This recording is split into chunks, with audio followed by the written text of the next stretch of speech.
Here's a sonnet I came up with. With truth and righteousness as our guide, we stand firm against the enemy's tide.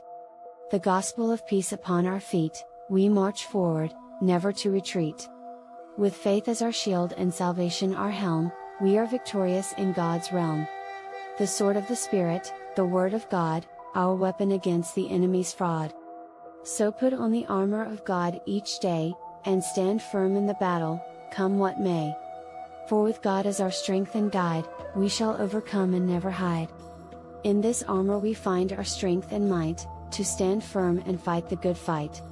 A modern story of the armor of God. Once upon a time, there was a man named John who lived in a small village at the foot of a great mountain. John was a kind and honest man, but he struggled with temptation and sin.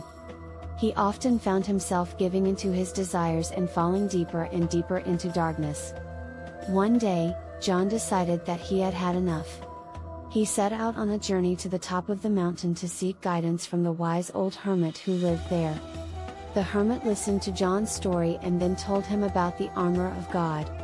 The hermit explained that the armor of God consisted of 6 pieces: the belt of truth, the breastplate of righteousness, the shoes of the gospel of peace, the shield of faith, the helmet of salvation, and the sword of the Spirit. John was intrigued and asked the hermit how he could find these pieces of armor. The hermit told him that each piece could be found by overcoming a specific temptation or sin. John set out on his quest to find the armor of God. He first came across a group of thieves who tried to tempt him into joining them. But John remembered the belt of truth and spoke honestly to them about his quest. The thieves were moved by his words and gave him the belt of truth. Next, John came across a beautiful woman who tried to seduce him. But John remembered the breastplate of righteousness and resisted her advances. The woman was impressed by his virtue and gave him the breastplate of righteousness. John continued on his journey and came across a group of soldiers who were preparing for war. They tried to convince him to join them in their fight.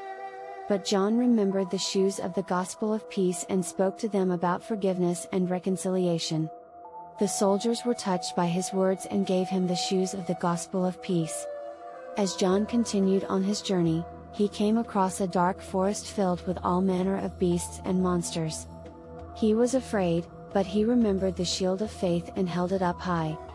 The beast cowered before him and he passed through the forest unharmed. At last, John reached the top of the mountain where he found a great dragon guarding a treasure hoard. The dragon breathed fire at John, but he remembered the helmet of salvation and held it up high. The fire parted around him and he was unharmed.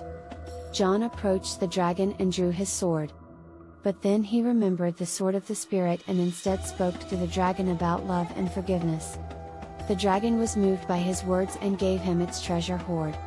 John returned to his village a changed man. He had overcome temptation and sin through his discovery of each piece of the armor of God. And from that day forward, he lived a life filled with truth, righteousness, peace, faith, salvation, and love.